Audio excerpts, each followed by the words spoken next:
Hello guys, বন্ধুরা কেমন আছো? তো দেখো, আগের দিন বাজার করেছিলাম মোর মার্কেট থেকে। তো তোমাদের বলেছিলাম গুছাইনি, তো গুছাবো, সময়ের জন্য গুছাতে পারিনি।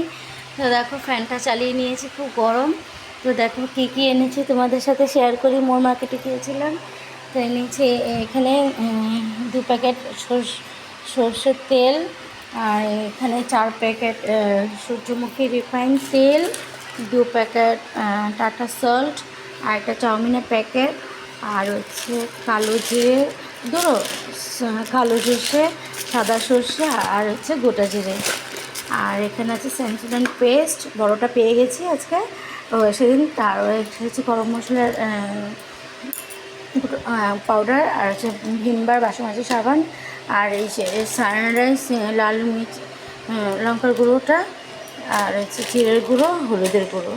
হলুদের গুঁড়ো দুরকম এসে গেছে, একটা হচ্ছে তোমার গণেশ, আর একটা এসেছে সানরাইজ। আর এখানে আছে লম্বা একটা ভিমবার। তো এখানে এনেছি আছে মুসুরির ডাল। আর কি এই করেছি, আর কিছু করিনি। আর এখন আমি বসেছি, দেখো কাছে নিয়ে এই তেলের প্যাকেটগুলো কাটবো। আর এই যে দুটোকে এনেছি, লালটাতে আছে সরষে তেল, সাদাটাতে ঢালবো রিফাইন তেল বা সাদা তেল। তো চলো গুছিয়ে নিই। তো কেমন হয়েছে বন্ধুরা, কমেন্টে জানিও।